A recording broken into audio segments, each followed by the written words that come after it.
flexing, rolling through the SWAT. Repping for the city, hear him in the parking lot. Houston written across the jersey, ain't gon' never stop. Just fans got me tuning in, waiting for the drop. Astros, Texas, Rockets, Dynamo, they coming with it. When they pull up, got the city sitting on a fitted.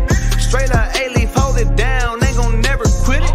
Just fans got me tuning in, let my dogs get it. Southwest A-Leaf, Texas, throw down here and it's so infectious. We ride for the Houston Astros, Rockets, Dynamo, and them Texans. How's it going, everybody? It's Carlos, your host of the Just Fans podcast, and I don't know if you could tell, but my voice is raspy. I'm coming down. The weather's been awful here in Houston. It's up and down. It's hot. It's hot one day. It's cold the next. So I'm feeling it right now. But happy Friday, y'all. We got a pretty great show for you guys today. Let me introduce my co-host Rios. How's it going, bud? See, I don't get sick no matter what the weather does. It changes about every 10 minutes, but I don't get sick.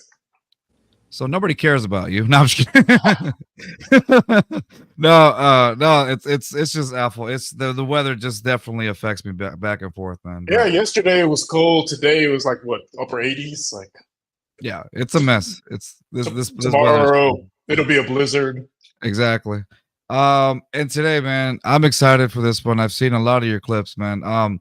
We got the one and only Que Reid. How's it going, man? How are you feeling right now? What's going on through your mind? You got to be like excited. It's like a mixture of emotions for you, man. How's it going? Tell us how you doing, man. I'm doing really well. I mean, I'm excited. It's been a long journey since starting training and things like that. And being excited just to be able to play at the next level. It took a lot of thinking, I would say. Yeah. I played 6 years of college football, so you think about a lot. You try to weigh out your options and things like that. And I'm also pursuing a master's right now as well. So it's been a lot on my plate. So at the same time, I've just been trying to balance everything out, balance the training, balance out my schoolwork as well. But it's been pretty well, and I've been good. Oh man, how's that going? Like, can I ask what your major is right now in your master's? I'm actually mastering in sports and recreational leadership. I hope to be an athletic director or working in college athletics or somewhere in the sports field if it's helping kids in high school, middle school, things like that. But I do want to be able to give back to the younger generation just because I'm an only child. I don't have any siblings that look up to me or anything, but I do have friends that look up to me and value the things that I have to say and my values of my lifestyle and how I pursue my life. So I'll try to coordinate a lot of things with sports because sports is what I've done all my life. So I want to be able to give back in that aspect, in that area. Sorry, Rios, I know you want to ask a question, but let me jump in on this because I relate to. So, I teach kids. I'm a teacher myself, but so what you said right now is just it hits the nail on the head as far as like, dude, these kids nowadays, man, they really need a figure, man, and in doing that, like that is.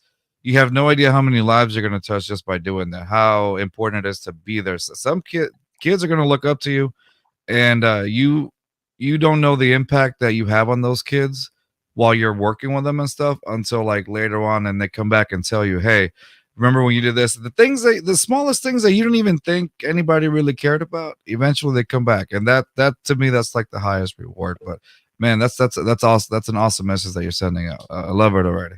Yes, sir. Most definitely. Yeah. All right, Rios, got any? Well, sticking with the education, so for the master's, how long does that normally take? Because I know for your bachelor took about 4 years. How long does for a master's in your field take? So the master's program I'm in right now is 2 years. I started 2 years ago, which was my super senior year, but technically, since I had 6 years here, but it's just 2 years, and you have about 3 classes a semester. This semester with this being my last semester, I only have 2, which is a lot better than having 3 because now I'm not on edge. So I could just focus on just those 2, especially while being in training. So it's not as bad as you think it is. Awesome. So one of the questions that I wanted to ask you, I know you're doing how do you deal with that type of pressure? Like you're doing your master's, you're going through all this, the NFL draft process. How is Que Reid able to take his mind when he has a moment of serenity to get away from all this? What is something that Que loves to do to try to I guess, keep it all under control in those tough situations? I would say I like the game. Like when I have free time, I like to be able to game. Like play Madden, Call of Duty, 2K, things like that, just to be able to get away. You know, like playing with your friends on the game is something that a lot of guys do. Like you see a lot of guys in the league that likes to stream on Twitch and things like that. I'm trying to get my Twitch going. There you go. I don't show my face or anything, but like I usually stream Call of Duty or 2K just to have that there. So like if I do be able to make it to the next level and start to build a fan base, they're able to know like, look, I game, so like you can come play with me if you want to, things like that. Like I like making friends and being able to know that, being able to allow others to interact with me. You know what I mean? Like I'm not somebody who's like, oh, you shouldn't talk to me because I'm a professional athlete or I'm in that realm of becoming a professional athlete. Like I want you to be able to talk to me just as much as you talk to your friends and things like that. So I would say another thing is listening to music. I like listening to music, R&B, rap, gospel music. I just like to find that center where I can just be myself, just let everything go and just be in my room singing aloud. Like, you know, like everybody has that opportunity, and that's just something that I find helpful for me. Are you a singer? I used to be. I'm not gonna lie. Nah, growing up, I grew up in the church. I actually was a drummer, but I also grew up in the church. My mom used to have me singing, so I always used to have to sing on the choir. Hey, shout out to Mama Reid. Shout out to Mama Reid. How's it going? Hope you're doing well. Yeah. There you go. That's your boy right there. That's your baby boy right there. Yeah, look at him cheesing. Hey, I used to be a good singer till hit puberty, and then like that Simpsons. I think that's might have what happened. Yeah, that's exactly what happens after puberty. It just all goes downhill. It's you're like that that episode of The Simpsons where Homer's like has this evangelical voice, and then he's like, my son's gonna take me to places, and then he hits puberty in the middle of it, and he goes like, oh, the whole time. That was me. No, so you say you're a gamer. So my next question is PS5 or Xbox? There's only one correct answer. It's PS5. If you play Xbox, you're no good. I'm sorry. So everybody who play Xbox, I'm sorry. Because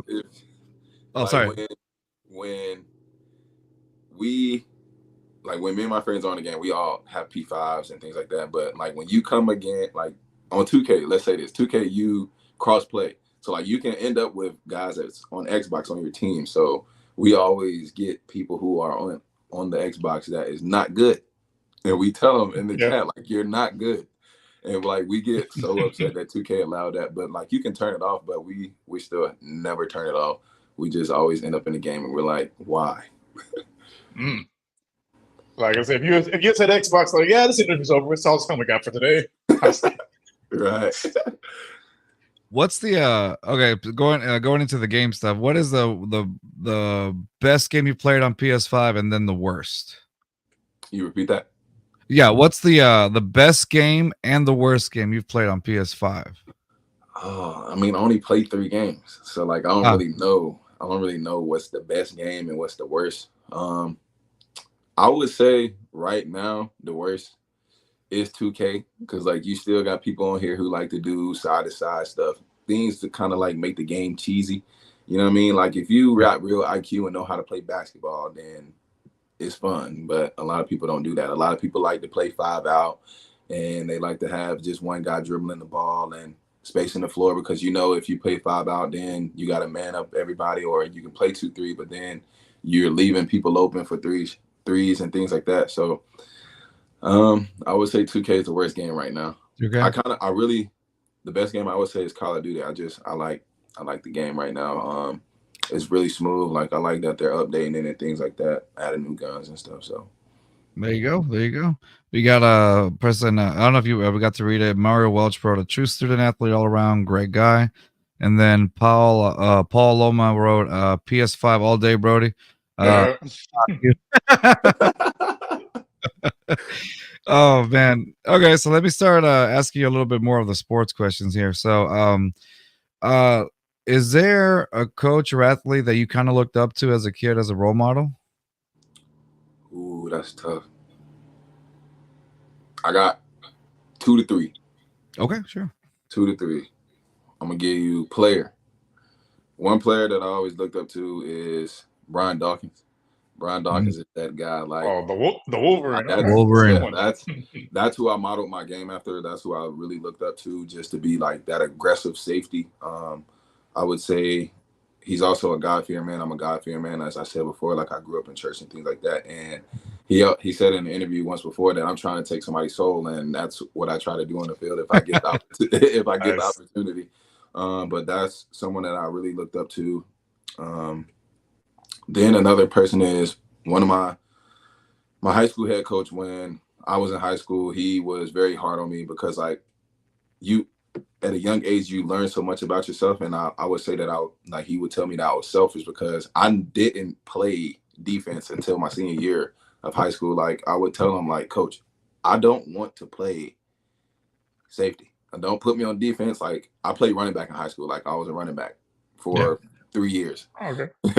Then I switched to safety my senior year. So I would go to him and be like, Coach, don't ask me to play defense. Don't ask me to do nothing else. Give me the ball. I'm gonna do everything you need me to do. But he humbled me and helped me understand, like, it's not just you out there. Like, you can't just win by yourself, and you have to use your teammates. You have to rely on your teammates to, like, be able to make plays as well. So as he instilled that into me, like, he helped me to become a leader. He helped me to understand, like, these guys look up to me, so, like, they feed off of my energy. Like, of course I know I can make the big plays and be able to help the team win, but it's also like they have to have the confidence as well. And I wanted to make sure I was giving them that confidence. So one day, it was a game. We were in a game, and I don't remember what happened, but he had took me out of the game. He sent me to the locker room. And this is before, like, before halftime. Like, it's had to be like the first quarter. Like, he sat me down until second half, and he's like, look, either you gonna stop being selfish or you gonna stay in here the rest of the game. And from that day on, I just felt that relationship that we had, he helped me understand that it's better things in life, and it's better things about your goals that you're able to reach if you just look past the selfishness of who you are and not think about just yourself. So shout out Coach Glass. I appreciate him. And that's really the two people I've looked up to and I really appreciate. But also, I would say my dad. My dad's been in the league before. He's really somebody who's been in my ear a lot, like, heavy lately. He's helped me understand, like, what I need to do, the aspects of the grind, how it's like, and how I need to make sure I'm taking care of my body and things like that. But he's definitely somebody who also motivates me to make sure I'm staying attached to the game because he understands the game very well. He was a corner, not a safety, but he still was on the same side of the ball, so he understands things like that. And we're always communicating now about things that I need to work on or things that I'm looking at from, like, other guys that's in the combine as well right now. Just like watching the combine today, you start to see a lot of things that you could kind of help yourself with when it comes to my pro day, which is March 19th. But that's the three that I look up to, that I've always modeled my game, who I respect, and who I'm thankful for. Awesome. Oh, that's awesome. That's beautiful. And also shout out Mom. Even though Mom don't play football, Mama, I love you. You Right. Oh yeah. All my other family members, I love y'all too. I definitely appreciate it as well. I'm very grateful for y'all. There you go. There you go. Big shout out to Mom again. Hope she's chilling. There you go. Oh, there you go. She just commented it. Very proud mom here. There you go. There you go. Yeah, she's proud of you too, man. There you go. Yeah. And then Untied Dog 2 wrote, so proud of you, grandson. Show him, Papa. Papa. Yeah, Okay. you got the whole fam watching it right now, man. It's awesome. Yeah. There you go. And then, this is perfect. His biggest cheerleader at all times. Oh, man. There you go, man. Oh, yeah. It's at the moment I feel like you're doing it for Mom. You know, obviously for yourself as well, but you gotta do it for Mom. So once you make it in the league, because we're keeping it positive here. Once you make it, you're gonna spoil Mom rotten, right? Oh yeah. That's that first. Everybody take care of Mom first. Dad, everybody take care of Dad later. Mom come first. Yeah. Mom's is attached to Mom first. Like, she carries you for 9 months. You got to take care of her first. I feel like that's the rule when it comes to being a boy. You know what I mean? I feel like that's the thing that universal. All right. Yeah. There you go. See, if my mom would have commented on our channel, she'd be like, "Hey, how come you don't call me?" His mom would have been like, "You're still doing this shit?" Oh yeah. And it's funny because like she'll say I don't call her, but then when I call her, she never answers. I don't hear from her for a week. I'm like, lady, why do you have a phone? Yeah. So I got a question for you. So going back to your running back days, what was your favorite play as a running back? Since you did it for about 3 years in high school. Ooh, man. My favorite play as a running back in high school. That's a lot. Dang, I got a lot of good plays. I would say, looking back, it was when we played one of our rival high schools. The school's name is L. Brown, and they're one of our rival high schools. I went to a school called J.M. Robinson. It's in Concord, North Carolina. And all my friends that I grew up with was players at L. Brown. And like, I got 5 close friends that I played ball with, maybe 6, if I'm counting right. We all played together, but we never got to be on the field at the same time together. Like, we never got to play high school football together. So it was, and also a few of my friends would be injured. So we also never touched the field at the same time. We maybe got 1 to 2 games all throughout high school together. So I broke, I think, like an 87-yard touchdown against them, and we ended up winning the game. We ended up winning the game, which was very exciting because playing them, I will tell you another quick story. Ever since middle school, they have a Kannapolis. It's called Kannapolis. Then it gets to L. Brown, but they go by Kannapolis. So ever since middle school, when I played Kannapolis, I always either lost by a touchdown or a field goal since my senior year. And I kept telling them, because I would play the same guys every year because we were in the same age group and same grade, stuff like that. I said, before I leave to play college football, I'm going to beat y'all, and I'm going to make sure it's memorable. So that senior year, I ended up beating them. And ever since now, I'm able to hold that grudge against them of like, I won the final count. So, you got the last hit. Got the last laugh. Exactly. I won the final round. So y'all can't say nothing else to me. But that was probably one of the biggest runs I had. And it was a crazy run because like a lot of my family actually went to that high school. Like my grandmother, like my intermediate family, like my mom, like everybody in that whole circle went to that high school. So it was a lot for me. Mama wrote, what an awesome reception during that game. She remembers. Okay. Yeah, she remembers. I bet you she can describe just about every single play you've been a part of. Oh yeah. I know exactly what play she's talking about too. It was a crazy interception. That actually got me. I bit on a screenplay they had there was a double pass, so they threw the screen and they had somebody leak out behind me. And by the grace of God, God said, back up. They about to throw the ball. And I literally went up with one hand to PBU it. As it was coming down out of the air, I kicked it back up and picked it off, which was kind of crazy. Oh, okay. There you go. Man. There you go. It was a crazy one. And I tried to return it, but I ended up getting tackled. But it's all right. I think I got like 20 yards off of it. So I was trying to like, can I say?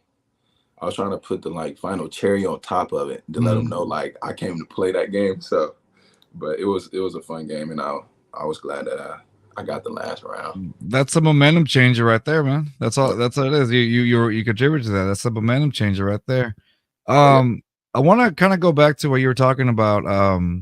You said that with your training and stuff like that. You said that your dad was giving you some pointers and stuff like that. So let me ask you, in order to get ready for to go to the next level. So what does like your daily routine look like for you? Like what is something that Q does on a daily basis to get ready and to get himself ready for the next level?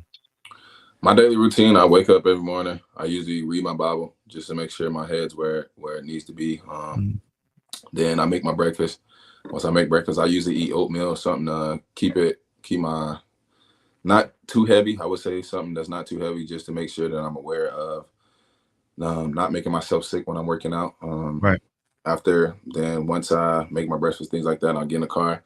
I'll sit in the car, read a few tweets. A lot of cars warming up. I'll read a few tweets. then I'll sit there and talk to myself and be like, we got to go. Because, people have their days where it's like, dang, I'm doing the same thing every day. But it's like, you got to keep that same mindset of like, I got to go. I got to go. And that's something that I do. I'll sit there, go through a couple of tweets. Then I'll thank God some more just for waking me up, say a quick prayer. Then I'll go work out. Once I work out, I come back home. Then I'll make a bigger breakfast. Then I'll relax. Then I'll look at my schoolwork and things like that just to make sure that I'm aware of my schoolwork. Then as the night winds down, because I only have class twice a day, so I usually just relax after that. But it's literally the same thing every single day. I wake up, do it all over again. Nice. Love it. Love it. There you go. There's some consistency right there. Oh, yeah. Yeah. Well, as far as your training, have you been training with some other prospects or like former teammates, or like who have you been training with? So right now I'm actually at school. Like I said before, like I'm still in my master's program, but I have a team that is working, that has all worked with me.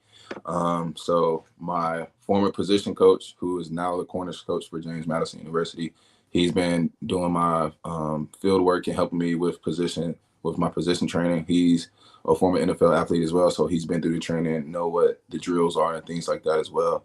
Then I also, for speed training, I work with our director of track and field, who is an awesome track coach. She's also coaching in the Olympics this coming year, which is awesome. Oh, wow. He's also had a former athlete as well who has won Olympic medal, I'm pretty sure. I've seen it in the office, but I can't remember the name.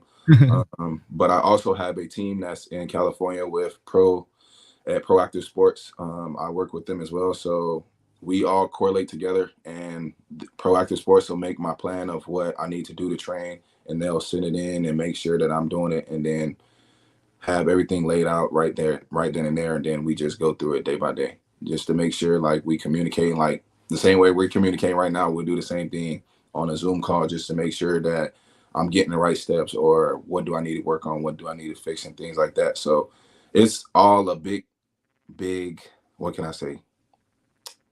Big business, I would say. A big business of making sure that support group too, right? A good support group for you as well. In order that I'm doing what I need to do for training. Nice. There you go. So with that, how do you call it? It sounds like you're like they're at the school at it's like they're helping you out and everything. So you obviously build a camaraderie with people, and you made a name for yourself. So can you tell us what your experience was like all throughout your I guess your career there at James Madison? I would say my career here was awesome. Like I never would change my mind about coming here. I'm very grateful for the opportunity that I had to play here, because I really broadened my horizon, I would say, just from the connections that I've made with people who are in athletics with my major and with what I want to do after school, because I've always looked at school as football isn't going to last forever, and everybody tells you that as an athlete. So you have to look at life after football. So I would say I've built a lot of connections since I've been here, and I'm very grateful for the connections that I have made, and I'm going to continue to build those just with my time still being here, with finishing my master's. But I would say JMU is a great place. So if you're a recruit, you see it. Okay. Go to JMU. Like we had a great year. Even though they're transitioning to having a new coach, the new coach that's coming in, Bob Chesney, he's a great guy. I was able to hang out with him throughout our bowl week, and with his transition coming in, he's going to have a great team on his hand this coming year, and I'm very excited for JMU. Awesome. There you go. Your first promo right there. One of your first few. So sticking with JMU, so what's your favorite play at JMU?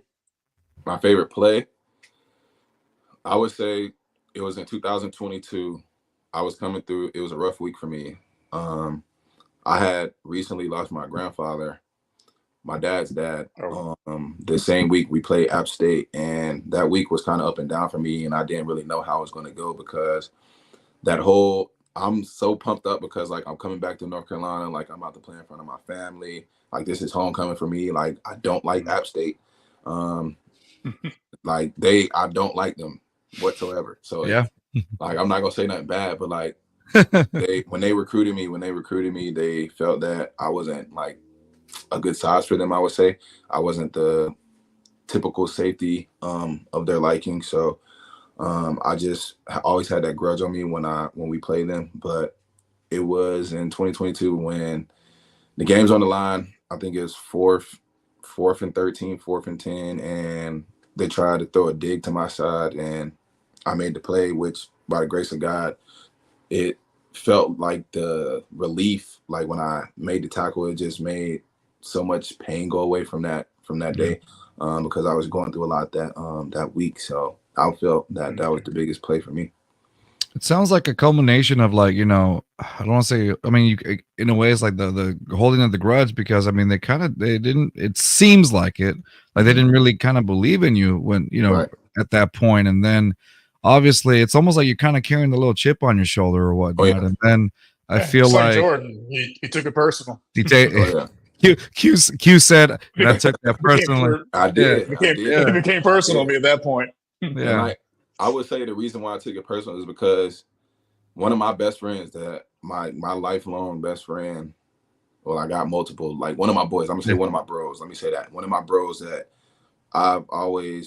we've always balled together, he's the same size as me. So what was different about me than with him? So I felt that it was more so the offers. Like he had offers, but I was still trying to get offers and things like that. So that's the only way I looked at it. Like no grudge against him. I love that guy to the day I die. So I just felt like they looked at it as, oh, this kid got offers, but this guy doesn't. So I take it personal. And every time I got the chance to be on that field in 2022, I was making sure like they knew what they missed out on. So there you go. So you got some comments here. Here it says, Deborah Caldwell says, so proud of you, Q. And then Janice Bingo wrote, proud of you, nephew. There you go. Thank you. There you go. How's it going, fam? There you go, family. Thanks for watching us. Yeah, exactly. So yeah, like I said, it feels like you were playing with a chip on your shoulder, and I'm sure that moment right there, it was like, that's what you get for not believing, and that's good. Do you feel like that? I don't want to say grudge, but whatever you were feeling, do you think that kind of made you a better player at that moment, or do you think it helped you elevate yourself to another level? I feel like it helped me elevate my game to another level. I learned a lot about myself throughout that whole week, just because that whole week and days before, like I just talked to my grandfather, and he was excited. He was just like, man, I can't wait to see you play. And like, that was something that was big for me, because like I'm the baby boy out of my dad, my uncle, and then it's me. So my grandfather always took that opportunity of like, I gotta go see the baby boy play. Like I want to be able to see him play and things like that. So like he's been with me since I was a child. Like I remember breaking my collarbone. I broke my collarbone my junior year of high school, and I'm in the hospital. Like after the game, like during the game, like the game's still going on. He pulls up. He's crying and stuff. I'm like, Grandpa, why you crying? He like, cause you done got hurt. He like, you ain't supposed to be hurt. You supposed to be out there playing. So I just felt that he helped me elevate my game, just to be able to continue to take care of my body and be able to make sure like I got that dog in me. Like you Reid, that's his last name, and like I'm gonna continue to represent it the same way that he did. There you go. That name on the back of the jersey. Oh yeah. Yeah. Before we continue to more questions, I found this video on YouTube that's the one I was watching before. Like during the time I was trying to do some research on you or whatnot. So I want to show it. I really liked it, especially because okay. And in the meantime, while I get this ready, can you tell us what because we'll see it here on the video, how you got the name Ace? You told me off air, but just if you want to share with anybody, of course. How did you get the nickname Ace? I came up with the nickname Ace just from there's one God, and there's only one God, so no, never look at it any different. But also just because I'm an only child, and I just felt that I was the one. I'm the one that's supposed to make stuff change and be able to be the one to make things better. So I felt that was the reason why I got my name Ace. That's why I came up with the name. And shout out to my uncle. I hope he locked in, because he made this video. He made the logo. Shout out to him.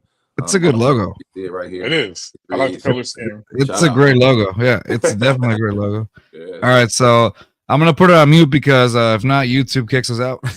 So I'm gonna. That's fine. So as some of these, I mean, it's a short video anyway, but as the video is going along, kind of, if you can just walk us, like, hey, tell us a little bit about the play. You know, obviously we're seeing it, but tell us a little bit about what you remember about those plays, okay? If you can. All right, here we go. Oh man! Wow, Suplex City. Oh right. I remember this game. Look at that. We were in zone coverage. Oh God, this is a busted play. But to the last play, it really came down to the first play on the suplex. It was more so. It was just that type of game. Like this was COVID, so I'm out there having fun with it. Like this is a season that we don't really that counts towards us. So I was just like, oh well, he going for a ride. Yeah, you're going for a ride. Right. I get up and it's a flag. So I was like, oh man. I was like, my bad, coach. I won't do my bad. Got too overexcited. Yeah. All right. So what about on this? Wow, play, look at that. Ooh. Yeah, knocked the Sonic rings out of him. that dude went bling bling. Oh yeah. This all was during COVID, which was crazy. So yeah. Oh wow. Okay. Dang. I remember these days. It was so hot in Sam Houston that game. Oh, I bet, yeah. Oh, in Texas, it's always hot. It's always hot here. And this was 90% of the year. Spring. This was early spring when it happened. Mm-hmm. Oh, yeah, that's like 90 degrees. You know, a nice breezy 90. And like in Harrisonburg that week we played Sam Houston, I'm pretty sure it was snowing. Oh, really? Yeah. That's when I first changed my number. What was it? Can I ask about what were your numbers before? Because I seen you with one. What can you tell us a little bit about your history of numbers? I wore number 16 when I first got here, and that was randomly given to me. So like I wasn't complaining about it, and it wasn't a bad number. I just wanted to switch back to number 1 because I wore number 1 as well in high school. Makes sense. Okay. So I think I did 1 year with 16, then I switched back to number 1. All right.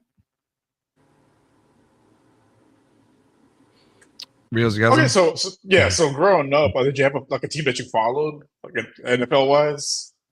Oh man, I don't even want to talk about it. They're not doing so good right now. But I was the Cowboys. I would say the Carolina Panthers fan. Growing up, okay. Yeah, growing up. Well, it makes sense. Yeah, because you're from the area. Yeah. It makes sense. Right. Yeah, it makes sense. I mean, they've seen better days.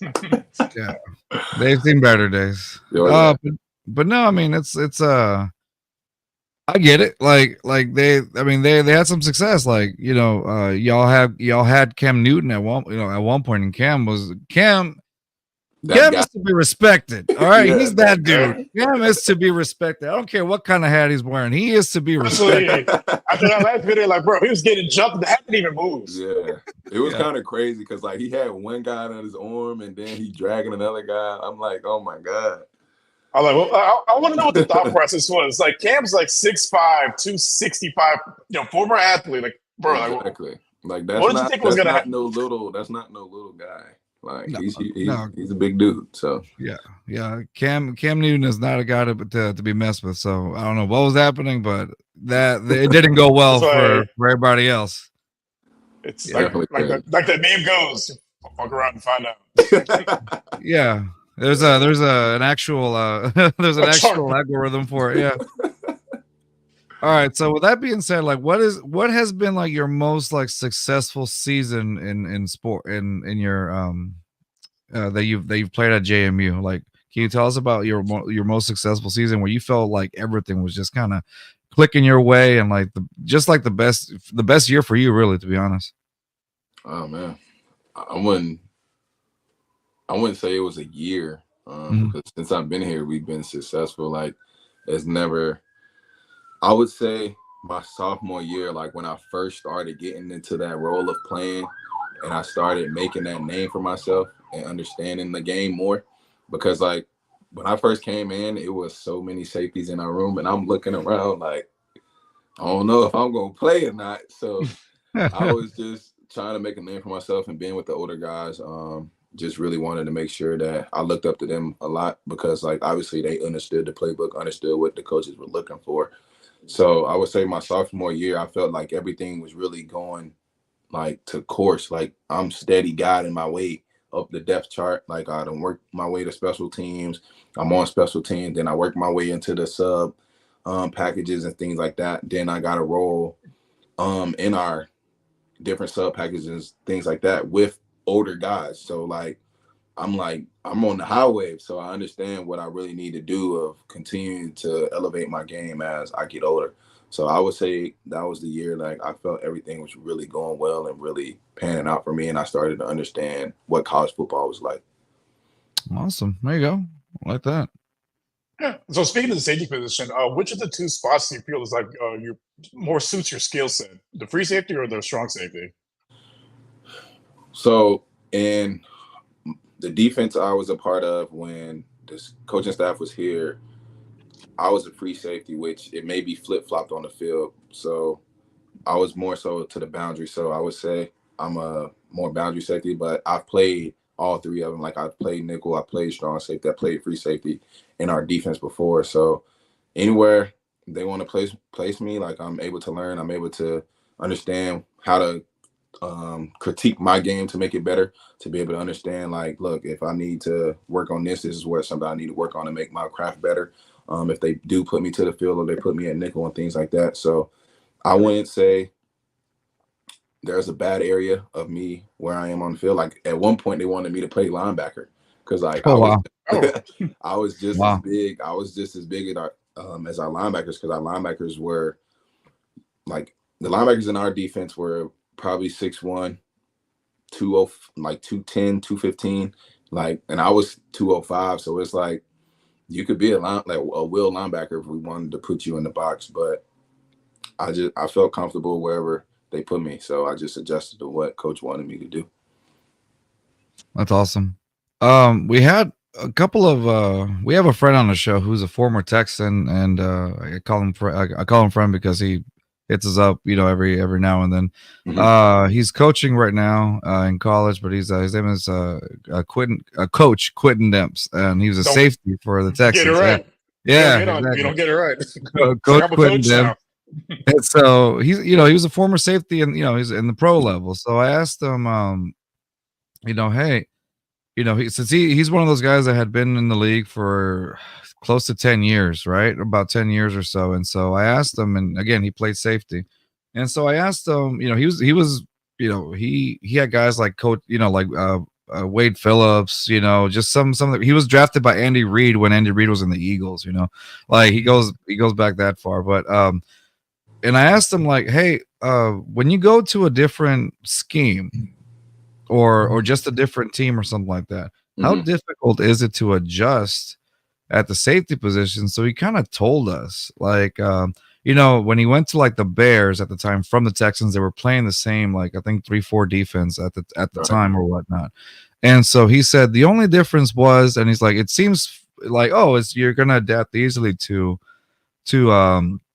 that scheme or whatnot. But then you realize that different coaches like to run their schemes just a little bit different, even though if it's supposed to be the same thing. So my question to you, with that being said, is, have you ever faced yourself in a situation where you're like, I know you just told us you're pretty adaptable to different, to different areas of the safety position, but have you ever felt like, there was just one position where you kind of struggled a little more than others when you got moved around a bit?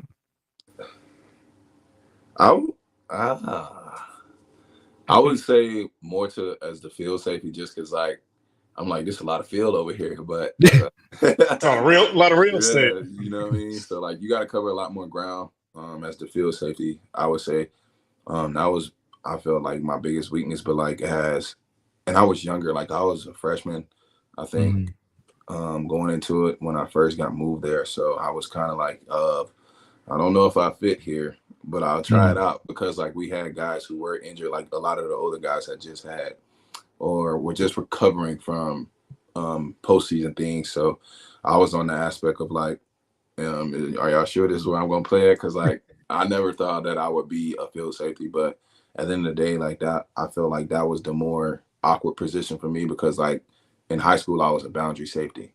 Yeah. So I was kind of confused when I got in that position. But as I started to learn and started to understand the aspect of what I needed to work on, like throughout that whole spring ball, I'm like getting better at it. I'm starting to understand it more and things like that. So that's probably the position I would say. Okay. That's good. Okay, so in the spirit of speaking things into existence, and when you make it to the next level, is there a certain quarterback you look forward to picking off?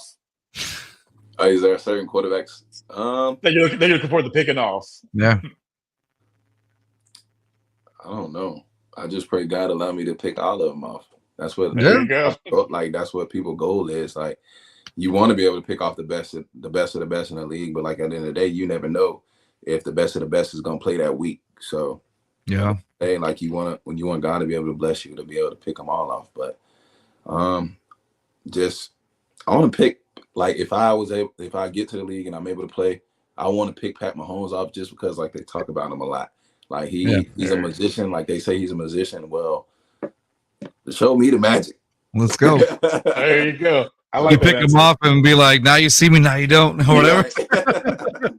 So I would like just like in the Super Bowl, I think they had showed a clip one time where the 49ers had picked him off, and there's just on the sideline saying like, oh, he's just so like he's normal, things like that. So like I wouldn't want to be talking that crazy, but I just want to be like, dang, like I just picked Pat Mahomes off. So it would be a cool accomplishment. Like a cool accomplishment, you know what I mean? So that's how I would look at it.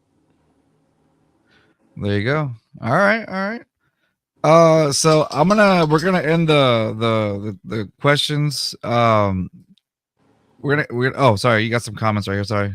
Says hey Q's proud of you, Kozo. And then I think Papa wrote give me that. If you pick him off, give me that. Oh no, thank you. Thank you. Mine now. No.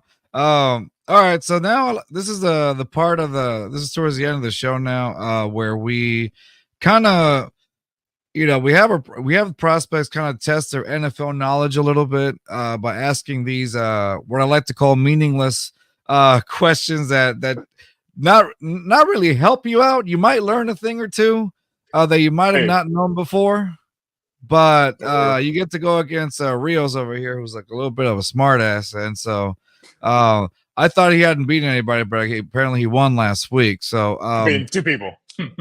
two people. There you go. So we're gonna go one. You're gonna go 1-on-1 against Rios here in a little NFL trivia. So it's gonna be the best out of 5 questions. Okay. And so Q, since you're our guest, do you want Rios to kick it off, or do you want to start it? He can start. All right, he can start. All right, Rios. Let's see. Remember, I'm on your side, okay? So I'm gonna try to stomp him, but we'll see. All right. All right, Rios, since you were born around this era, which NFL team had the most win in the 1970s? Had the most wins? Yes, sir. The Steelers. Final answer? Yes. It was actually your favorite team, the Dallas Cowboys. Oh, what the hell? So there you go. All right. Q, your turn. You ready? All right. So no, that's too easy. Way too easy. All right. I've asked this question last time, but I'll do it. No, actually I haven't. How many teams are located in California?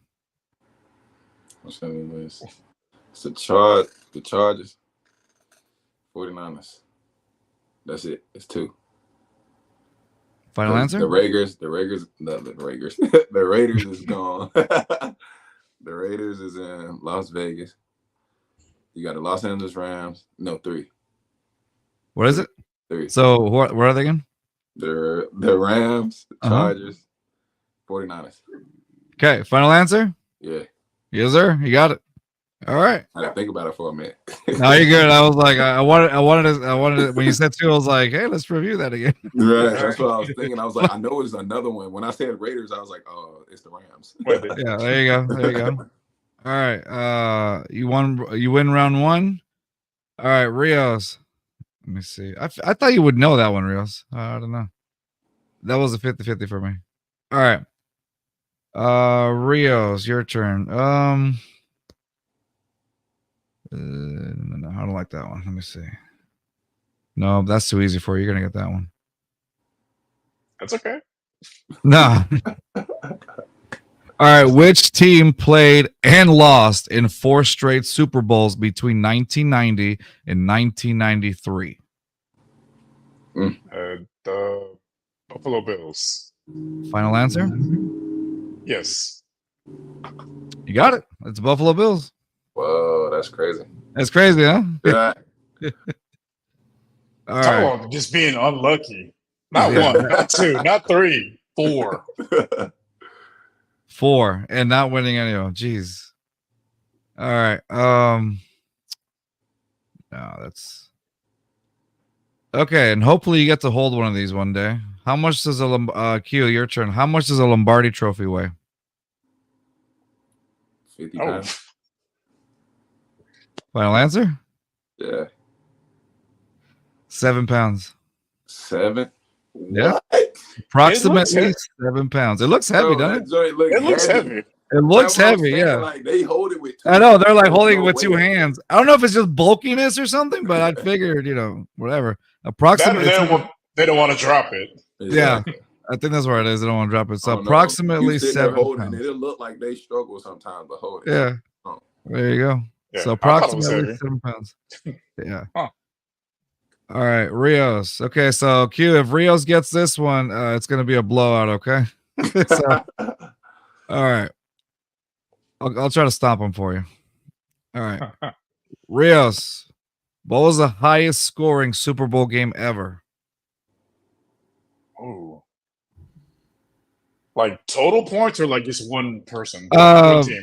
Okay, let me ask you this. I think it's better okay, yeah, it's the question. I guess the way they phrase it is, what was the highest scoring Super Bowl game ever? So I want to say it was the 49ers in charge. I think they scored like 55 or 56, something like that. final answer? Yes.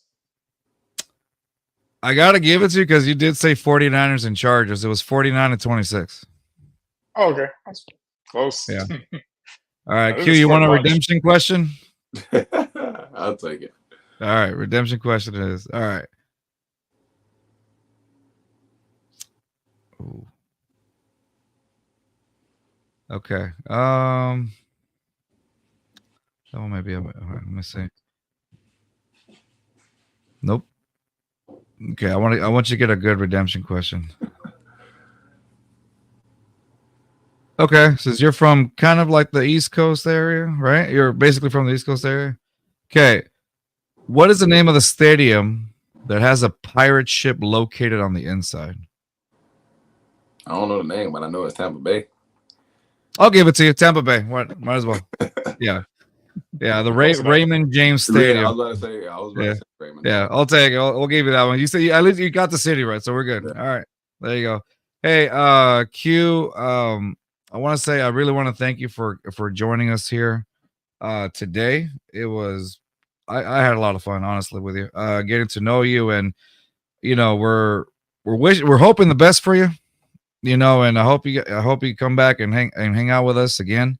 After the whole process or whatnot. And so, to let us know, hey, how it went, and just to keep up with you. And again, we're wishing you the best of luck, man, for as you move on with to the next level or whatnot. So guys, please follow Q Reid on his X account. It's Twitter, sir. On his Twitter. I just commented. I just realized that. Okay. At Q Reid right there at the bottom. And then your Instagram account, I think, is the same thing, but except it has the number 1 on it. Is that correct? Yep. IG at Q Reid 1. And so that'll be his Instagram, his IG account right here. There you go. Boom. IG at Q Reid 1. This way you guys get to follow his whole journey throughout the his NFL, his journey to the NFL. And like I said, keep an eye out on Q. We wish you the best of luck, man. And again, shout out to your mom for just being your cheerleader, man. And the rest of the family, like they appreciate the rest of the family. There you go. Thank you all. Your mom says, "Thank you, fellas, for the amazing interview." Oh, no problem. It was great meeting you. Again, wish you the best. Hope you're feeling good. And you raised a good boy right here. You raised a good boy. So he's gonna make you proud. He's gonna make you proud. And hopefully we can see him pick up Patrick Mahomes. Yeah, I hope. Yeah, exactly. That's the thing. If he picks up Patrick Mahomes, it's going straight to Grandpa's, right? Nah, that's going to me.